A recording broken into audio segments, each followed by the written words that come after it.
Do you know what a casting director actually does? Do you want to know how you get hired? Stay tuned for this episode of Casting Actors Cast. Welcome to Casting Actors Cast. It's the podcast for actors in the business of show. Here is your host, Jeffrey Dreisbach. Welcome to another episode of Casting Actors Cast. I'm Jeffrey Dreisbach. This is the podcast and simulcast on YouTube for actors in the business of show. I'm a casting director with McCorkle Casting in New York, and I'm really excited that you're here today. I think we've got a really cool subject to talk about. Now, the name of the podcast is called Synchronicity, and if you're not sure quite what that is, I'm going to lay it all out for you in a step-by-step, explaining what it is and explaining exactly how it can benefit you in this episode of Casting Actors Cast. But this is that moment of the podcast where I want to spend just a moment and invite you to go to castingactorscast.com, all one word, Casting Actors Cast. And there you're going to find the website, which is full of some freebies, some downloadable stuff. And I invite you also to fill out the talent form on Casting Actors Cast. If you do that, you're given access to a free downloadable 100-page book on voiceover work. It's called Conversation Pieces Out of the Studio, the voiceover workshop for professional actors. It's just my way of saying thank you for tuning in to Casting Actors Cast. I really appreciate the acknowledgments I've been receiving and hearing from people all over the world. I just learned that we have like 6 people in Indonesia that are listening to this podcast. Also, one more reminder that I am here on YouTube, and I'm giving this a shot. I've got some new equipment, and I'm trying to get this together so that it looks halfway decent for you to kind of watch me do the podcast, because sometimes I think having kind of a visual as I'm talking with you about these matters is perhaps even more helpful sometimes than when you're just listening. But either way, I'm excited that you're here, and let's just jump in right into the subject, shall we? Good. So synchronicity is really when a coincidence happens with 2 or more circumstances simultaneously. Coincidences happen with 2 or more circumstances simultaneously. So let me give you an example.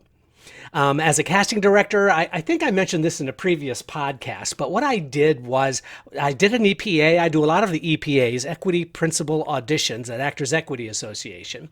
And I was doing an EPA, and it was for the Pittsburgh Public Theater.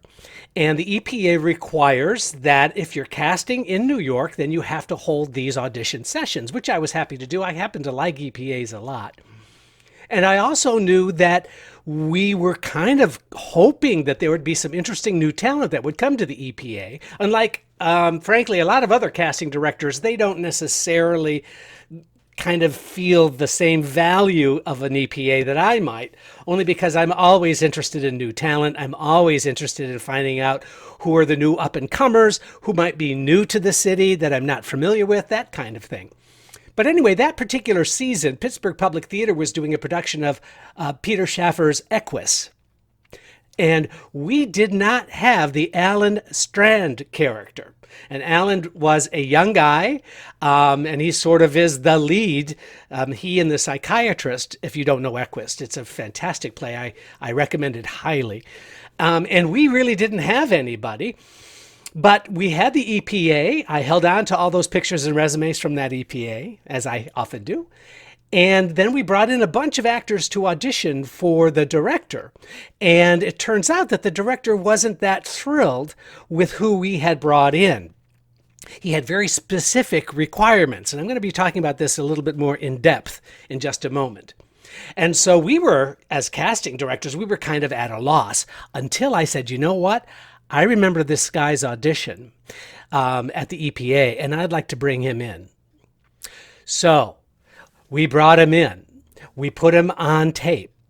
We recorded his audition. We sent that to the Pittsburgh Public Theater, and boom, the guy booked the job. It was very, very exciting. Now, what are the chances that I would be at that particular EPA at that particular time, seeing this new actor coming into town?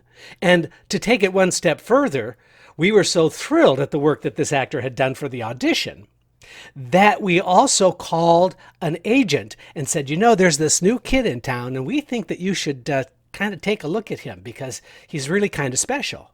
Well, it turns out that agent did bring him in, signed him, and his first television audition, he booked the job with a brand new agent. Again, how does that happen? What are the circumstances? Well, that's what I call synchronicity. The stars seemed to align for that actor to create an atmosphere and an energy that was, by all counts, just circumstantial, but always led to the next right thing and the next step. So that's what today's subject is all about. I think it's important that you as an actor invest in what the casting director's perspective is so that you can get a better idea of how you get hired from a casting director. So we're going to go through the steps of what a casting director does in order to facilitate an actor getting hired, step by step. So I'm going to go through the steps now, and I'm going to talk to you about each of those steps. I won't go into too much depth in some of these areas because I think sometimes they're a little bit obvious. But more importantly is keep the definition of synchronicity in your mind as we see how these stars all align and create opportunities for the actors. Okay? All right, so first step, number 1, getting hired. So casting directors are hired guns just like any other of the creatives on a given production, whether it be film, television, or theater. So happily, I feel pretty confident in saying that we've had a very, very strong reputation for doing good work in casting in those areas for 30 plus years. So many times our reputation alone is enough to warrant getting a look at by some of these producers and directors and artistic directors. So that's kind of exciting. But we'll get a call from somebody who might not be as familiar with our work, and we'll take a meeting. And we interview for the job just like any other opportunity, any other job out there. They want to see what our ideas are for the casting job. They want to get an idea of the work that we've done in the past. They want to see if we can work and play well with others. Where have you heard that before? So all of those same elements go into getting hired. Now, once we get hired, yay! It's very, very exciting. We're excited to join that particular project. Now, I'll be frank with you and say that there are some projects that we get sent scripts to. Oh, by the way, in case you didn't know, casting directors have agents. We have an agent that sends us film scripts and television projects. Most of the regional theater we do on our own. That's just because we've been doing it for a very, very long time and people continually hire us over that period of time. But for film and television projects, we'll get our agent to say, would you read this script and see if it's of interest to you? And that may sound a little bit snooty, maybe, but it's not. There are just some projects that we're not as comfortable in taking on. It might not be in our wheelhouse, just in terms of what they're seeking versus what we are comfortable and familiar with as far as casting is concerned. So that's something that you might want to keep in mind. But once we get hired, we negotiate the contract with the particular theater or the film or the television project. If it's a pilot, for example, there are certain terms that get negotiated, and once that happens, step number 2 is that we have meetings with the director and or the producer. Now, these meetings can be rather extensive. Now, sometimes they're over Skype, sometimes they're face-to-face, sometimes they're involving several of us in the office at any given time. But that's the meat and potatoes of what the director or the producer is looking for. What kind of actor are they looking for? It's also here that some names get bantied about, especially if they are looking for a name or a celebrity or somebody who has had enough experience to warrant, being put into a leading role. Then those kind of discussions happen. We affectionately call those wish lists because some of the more artier films that don't have these huge budgets will very much think that celebrity actors and well-known talent is chomping at the bit to do their script, and that's unfortunately not really the case. So sometimes there's a reality check. Sometimes some of these smaller film and television projects will want us to find a name or a star first, and that will help them with their financing of that picture. And that's not a comfortable place for us to be in either. You can imagine it's sort of working on spec. In other words, you'll only get hired if we find a really well-known person who's going to help sell tickets or eyeballs on the television. So we're not really as crazy about that, although I will say it's not that we don't do that, but we have to believe really outside of the normal parameters of that particular project for us to consider doing it. So then after those discussions and those meetings, we put what is called out a breakdown. And in New York, we use what's called breakdown services. Now, there are other services in Los Angeles and Chicago and Atlanta. We happen to use breakdown services, and that is a description of the project. If it's a film, the budget of the project. If it's a theater, if it's a LORT theater, an Actors Equity LORT theater, how much the actor is getting paid, a brief description of the role, and the dates where the shoot and or the project is taking place. That is sent out to every agent and every manager that subscribes to breakdown services. So once those breakdowns are given to each of those agents then work, especially the real diligent agents, will work really hard to submit back to us their talent that is appropriate for the role. Now, having said that, you can imagine sometimes the agents don't spend a lot of time and just kind of willy-nilly submit a lot of their clients to the project. That's not as exciting for us, but it nevertheless happens. We also have relationships with different agents. Some agents we respect because of their clients. Some agents we have a kind of a looser relationship with that we might not be as familiar with their work. And this also goes for managers. And then there are some of those go-to agents that we go to right out of the gate because we know they're conscientious. We know that they have a really good idea, that they read the scripts, that they really do put forth their talent that they believe is going to be appropriate for us to bring in to audition. Which takes us to the next step, which is setting up the auditions. Now, that's where we call out all of these appointments to the actors based on those submissions. Now, a side note, we will also receive a lot of unsolicited submissions from actors who are not being represented.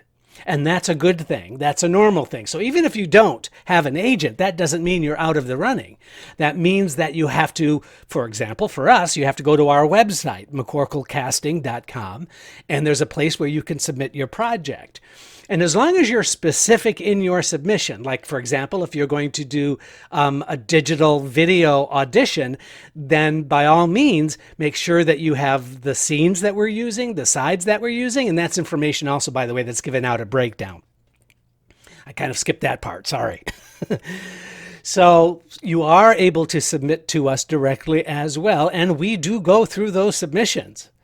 So once that happens, we start assembling an audition session for the director and or producer and or artistic director to start watching these auditions, to start making a determination about who should be seen for this project. Now, don't forget that we've had these extensive meetings, right? We've had all these meetings so that we are very, very particular in what we're looking for.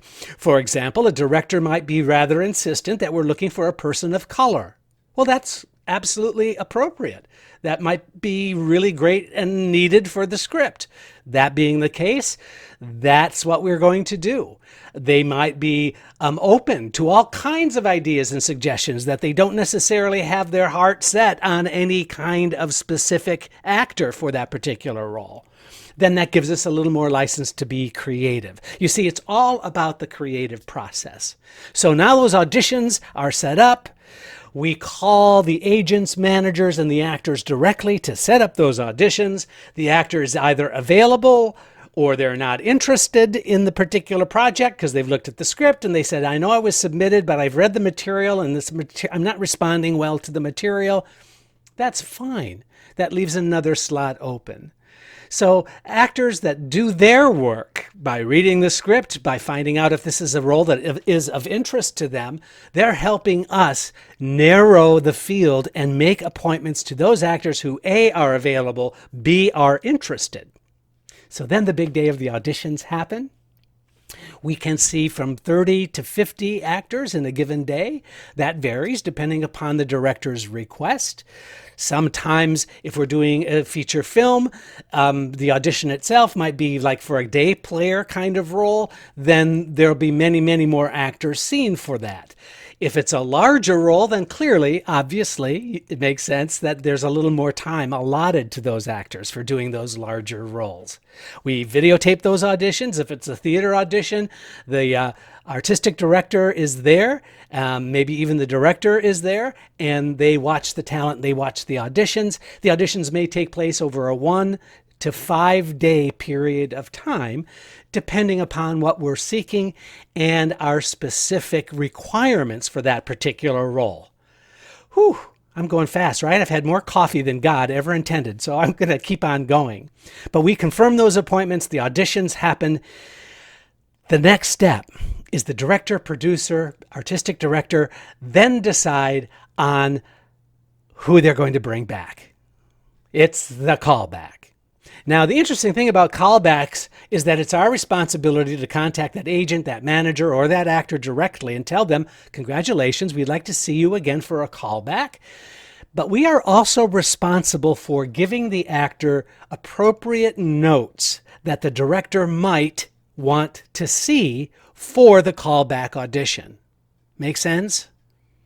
Sometimes it's no, just come on back. We want to see and do exactly what you did at the audition, and there are no notes or no adjustments. Many, many times, the casting director is responsible for communicating the adjustment to that agent, manager, or to the actor directly. Now, you can imagine sometimes what happens is we tell an agent a note that we want to see at the callback. That agent reinterprets that information and then supplies that to the actor. It can be a little bit of a delicate balance, a little bit like playing post office.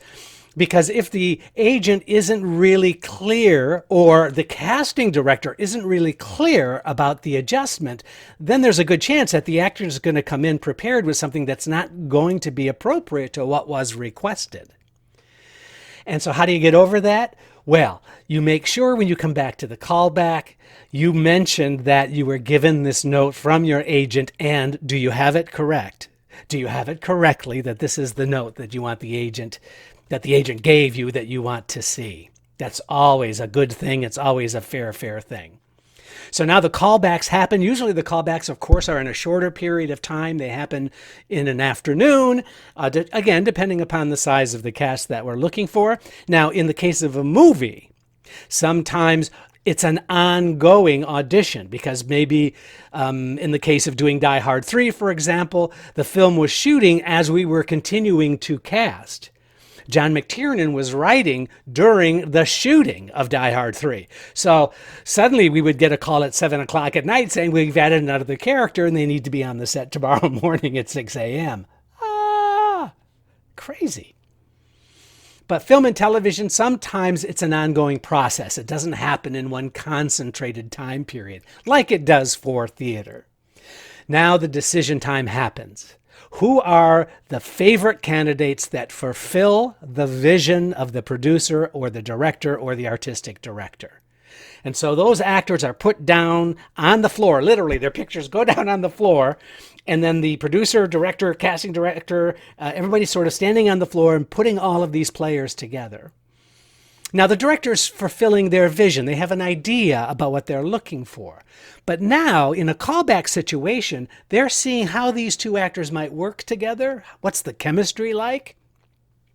In film and television, also sometimes in theater, it's things like height. You can change hair color. But things like height, there are all kinds of considerations that the actor is not privy to when those auditions take place. So just know that there are things in your control and things not in your control. You know what?